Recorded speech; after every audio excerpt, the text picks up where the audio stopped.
Erion Murataj, ti vjen nga politika. Ke hyrë shumë i ri në politikë, ke qenë shumë aktiv,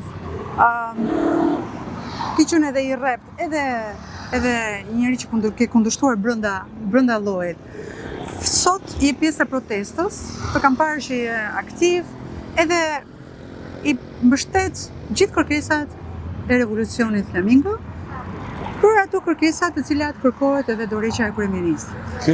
Si të duket? Kjo ka te kaluar, mendoj unë, thjesht fjala revolucion Flamingo, kjo ka vajtur në ekstremitetin e kërkesës një populli, i cili mbas 36 vitesh, ku mendoj në kohën e prindërve ta, që i matë sot nuk jeton, po në atë kohë mendoj se realisht preku demokracinë ose tokën e premtuar të përfaqësimit e gjen veten të bjerur në një qertull vicioz ku dy individ, Sali Berisha dhe Edi Rama, dominojnë duke mos lënë asnjë zë ndryshe dhe duke i çuar shqiptarët në një eksod masiv, të dy secili në kohë të ndryshme, por që sot shikojmë një Shqipëri të boshatisur. Një Shqipëri ku rinia nuk ka shpresë më, një Shqipëri e cila qaset të korupcioni si shpresa e vetme për të marrë shërbim spital. Si qasje e vetme dhe mënyra e vetme për të përfituar i vend pune. Si mënyra e vetme e cila garanton dhe gjeneron bukën. Nuk flasim më për dinjitet, sepse dinjiteti vdes ditën që ti nuk ke të drejtë të zgjedhësh. Dhe këtë e kanë bërë më së miri. Shqiptarët më në fund, kur panë se si të rriqet zvarë, një protestues për tokën e tij në Zvërdec, në sytë policisë shtetit që ne e paguajmë me taksat tona, e cila u dhunua gjithashtu nga një polici private e cila i shërbente një projekti i cili ishte pa projekt, u zgjuan. Kjo është një zgjim i bukur, është një zgjim, një lloj si dhunimi i dikujt në një marrëdhënie, i cili e ka pranuar atë dhunim për kohë të gjatë dhe një ditë kupton që sot është botë. Shqiptarët u zgjuan, shqiptarët kanë dalë në shesh, e vetmja gjë që sot ngjan shpresë është ky shesh. Gjithçka tjetër rreth këtij sheshi sot është e zymt, madje e zymt është edhe mos reflektimi i këtij binomi që shqiptarët i thonë se duhet shkojnë në burg dhe duhet hapi krahun. Pra i tërgojnë vendin. Deri diku. Unë mendoj që vendi duhet të tregojë drejtësia. Ti e di që unë vi nga drejtësia përveç politikës.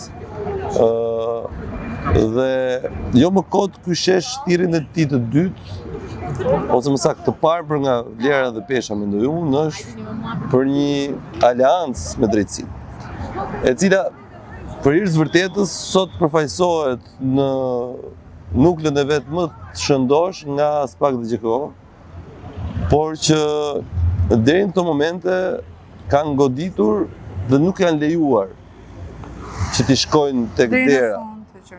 Dhe kjo prapë është bërë me një bashkëmarrëveshje.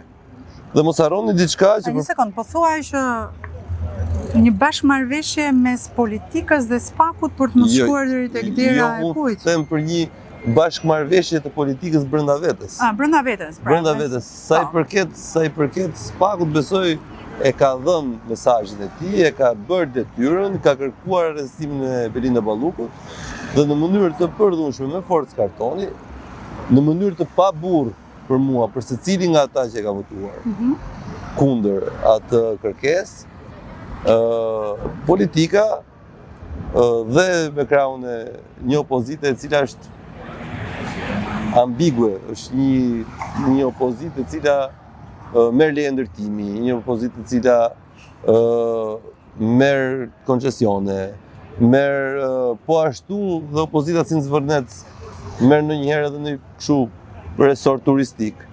Gjërat vogla. Dhe bravo opozita. Po patjetër, bravo, është një bashkëjetesë, shiko. Është një bashkëjetesë bigamie. E quaj unë këtë, sepse trajtojnë si grua popullin dhe të dyja palët ja hipin në mënyrë sistematike. Erion, si të duket ky kuvendi i ri, këto elementet e rinj, deputetët e rinj që kanë ardhur nga Fieri, Elbasani. Si të duken? Edhe komeditë që bëhen me to, se po na përfaqësojnë, po dalin janë shumë aktiv. Zëqinizimi i parlamentit. Zëqinizimi i parlamentit. Apo edhe një pjesë e mirë e deputetëve të Ergysit, të Agasit në parlament. Ka shumë Po ka dhe nga Elbasani. Janë, domethënë, kjo politik ka prodhuar baltosin e, vi nga Elbasani. Ka prodhuar baltosin e Elbasanit, duke quajtur qyteti Bata. Realiteti në fakt është krejt ndryshe. Si është realiteti? Realiteti është ndryshe sepse Elbasani ka grupe kriminale siç ka dhe Danimarka. Dhe në Danimark s'ka dhe Durrësi, për shembull, ose s'ka Fieri. Po patjetër pra, po flasim kur mora Elbasani. Po flasim për Danimarkun që është një shtet me Danimarka në çdo qytet saj ka raporte nga agjencitë e inteligjencës, po dhe agjencitë policore që ka dhe atje krim. Dhe nuk përjashtohet Elbasani, pavarësisht se zëvendës kryeministrja e krahasonte me Amsterdamin, me Romën, me Milanon, me Berlinin. Po ka edhe çmenduri të tilla. E vërteta është që Elbasani ka grupe kriminale të cilat në optikën time janë fatkeqe, janë vrarë mes vetes për shkak të politikës dhe inicion gjëja që në vitet 2001 e më mbrapa dhe janë keq përdorur në atë farë feje që janë imponuar dhe kandidat për deputet nga Ergys Agasi, ku këto grupe kriminale kanë investuar, i kanë bërë deputet dhe sot po ja them unë me bindje që nuk i përgjigjet deputetja e Ergysit. Nuk i përgjigjet grupeve kriminale. Pse kjo siguri? Se po qajnë, edhe në Elbasan qajnë. Po pse kjo siguri? Pse qajnë? Po qajnë se nuk i përgjigjet, pra i ka shkuar investimi dëm. Ka shkuar investimi dëm.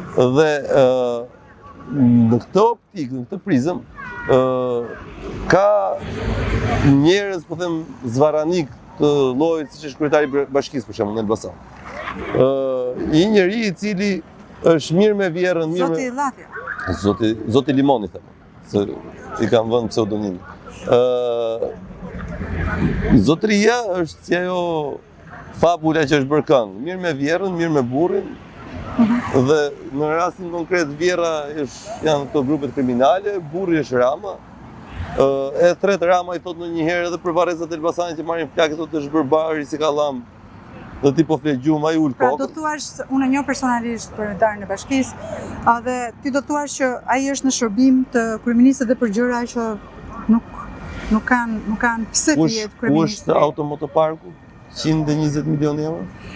Po ishte një investim që zoti Gonxha e promovoi për të ngritur në Elbasan dhe pastaj për rezaurim. Ishte do më falësh, po ishte një pankartë shumë e bukur sot për zotin Gonxhe në protestë, se protesta ka prodhuar dhe kështu gjëra.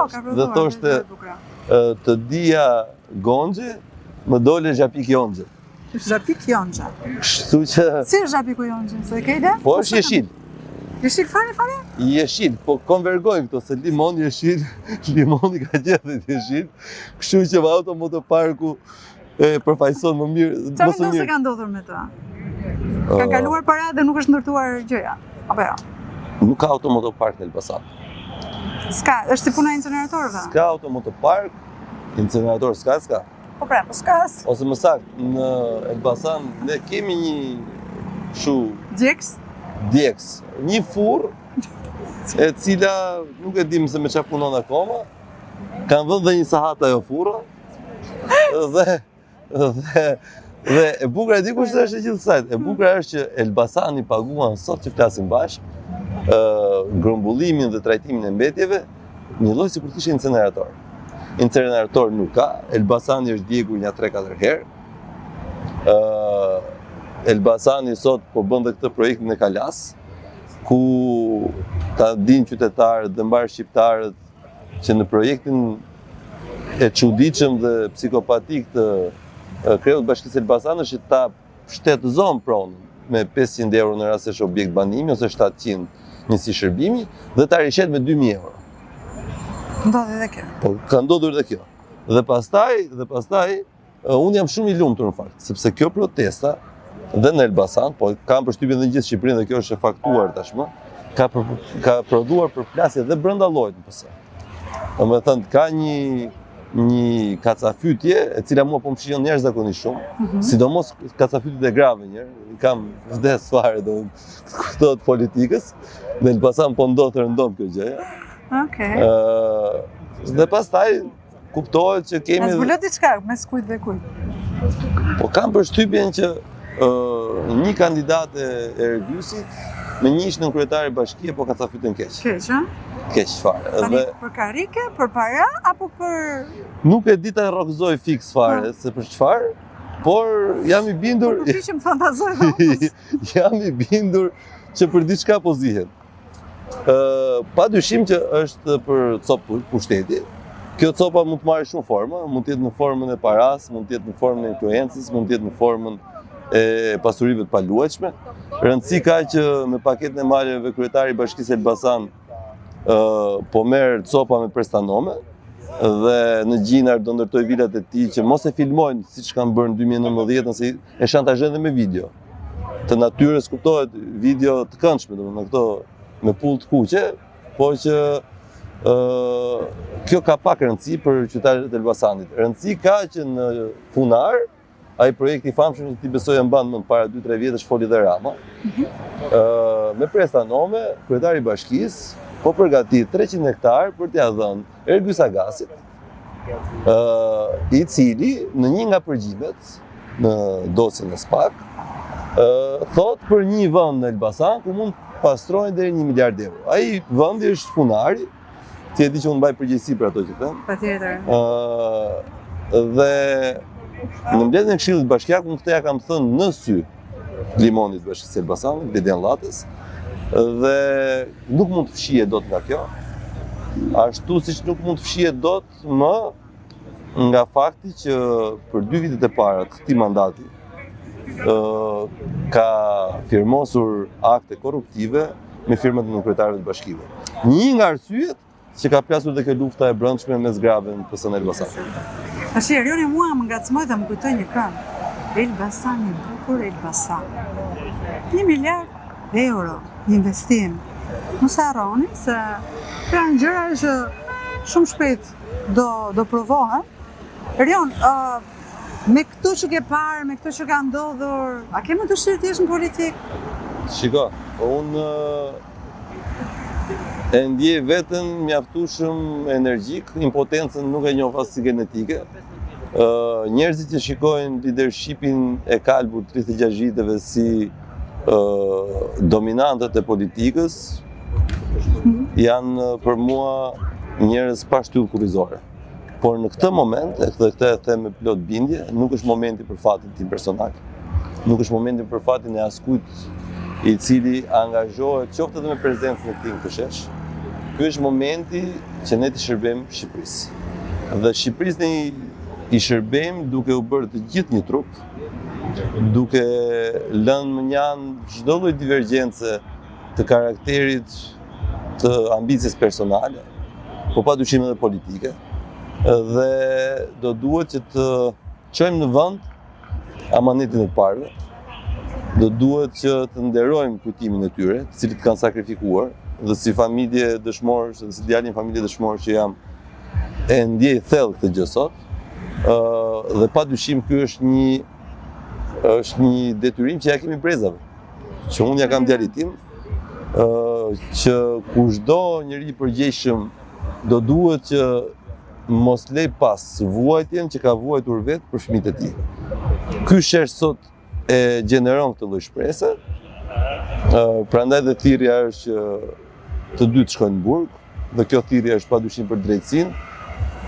Po e mbyll duke i njohur profesionalizmin zotit Braho, që do duhet të eci me ritme dhe hapa shumë të shpejt, dhe do duhet që realisht të gjithat besimin e akumuluar, të gjithë shqiptarët, të gjithë atë që ju në media e flisni shpesh që sondazhet thonë që institucioni më i besuar në Shqipëri është SPAK-u dhe Drejtësia e Re dhe GPK-ja, do duhet të kapitalizojnë dhe të japin Shqipërisë një moment historik i cili do t'i vlej jo vetëm atyre dhe familjes tyre, por do duhet t'i vlej çdo shqiptari dhe do duhet të jetë i shkruar me gërma të arta në historinë që fëmijët tanë do lexojnë për ne nesër.